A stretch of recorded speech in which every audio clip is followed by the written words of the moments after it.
নমস্কার। School service কমিশনের 26,000 চাকরি বাতিল নিয়ে খুবই গুরুত্বপূর্ণ খবর। দেখতে পাচ্ছেন একটা আবেদন করা হয়েছে, যেটা west Bengal board of secondary education versus Baishakhi Bhattacharya Chatterjee, যে 26,000 চাকরি বাতিল মামলাটা, যেটা যদিও এটা একটা প্রেয়ার করা হয়েছে মহামান্য সুপ্রিম কোর্টের কাছে 26,000 চাকরি বাতিল নিয়ে। দেখতে পাচ্ছেন ডায়েরি নাম্বার 18359/2025, যেটা ফাইল করা হয়েছে 7/4/2025-এ। তো এই কেসটি কিন্তু এই কেসটি করা হয়েছে যাতে কিছু পেয়ার রেখেছে পশ্চিমবঙ্গ মধ্যশিক্ষা পর্ষদ।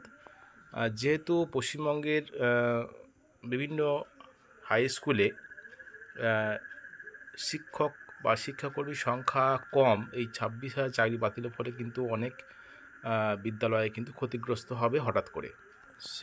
সেক্ষেত্রে পঠন পাঠনের ক্ষেত্রে সেটা ব্যাহত হবে।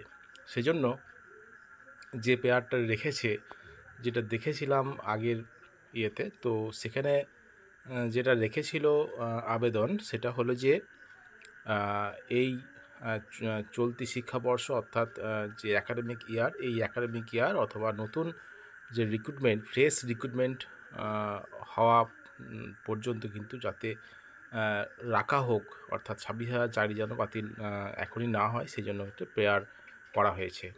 তো দেখা যাক কি হয়।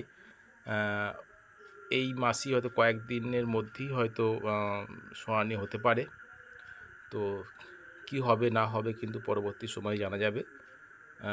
এই কেসটি কিন্তু ফাইল করা হয়েছে 26,000 চাকরি বাতিল মামলার প্রেক্ষিতে।